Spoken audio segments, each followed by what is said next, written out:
Africa had great leaders. It had leaders who really cared about the continent and they really cared about the welfare of their people. But right now, that doesn't seem to be the case. Where have we gone wrong in terms of cultivating the next generation of African leaders? We lost the script at a certain stage. We lost the script when the political arena became an arena for acquisition of materials. So that today people join politics not to serve but to be served. They join politics because it is the shortest avenue to acquiring material wealth and also to enjoy impunity from the laws of the land. And we lost the script when gluttony became our creed and when greed became our creed, and people are no longer interested in serving the continent but serving themselves. And the electorate also became susceptible to manipulation along ethnic lines, through corruption and through other means which were not in the best interest of the country. But if you look at the first generation leaders, and we've mentioned quite a number of them, such as Kwame Nkrumah, such as Julius Kambarage Nyerere, Kenneth Kaunda, Nelson Rolihlahla Mandela, people like Samora Moises Machel, these were individuals who were prepared to sacrifice their all for the sake of their societies without expecting anything in return. And they saw politics merely as an arena for serving the motherland. We lost that crop of leaders, and what we now have are crooks.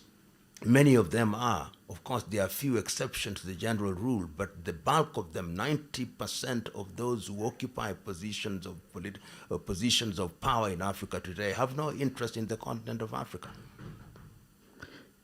And so how do we then cultivate a generation of leaders who are passionate about the continent?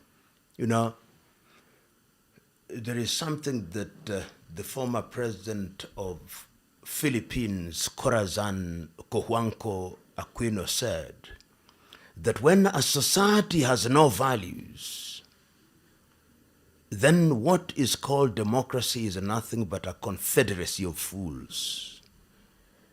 And it is also said that the safety of your typical politician demands that the bulk of the people be kept in the most profound ignorance.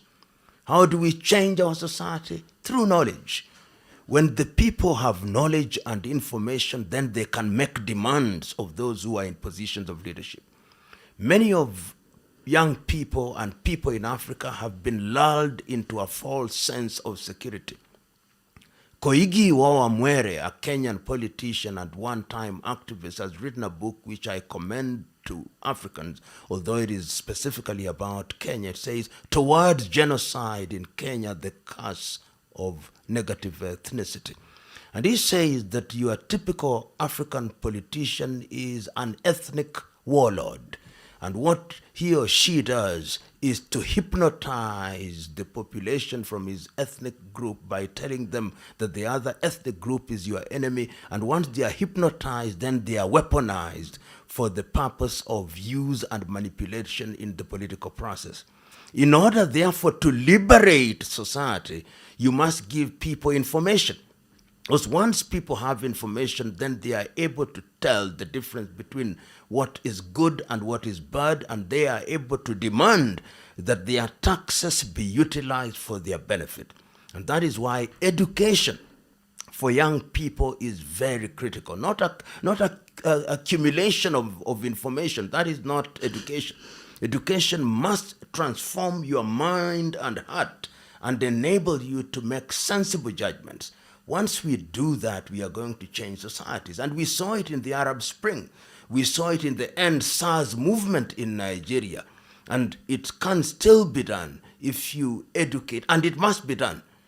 And some of us are crusaders in that particular journey by trying to ensure that we remove the wax from the ears of young people, we remove the scales from their eyes so that they are capable of seeing things as they ought to be seen.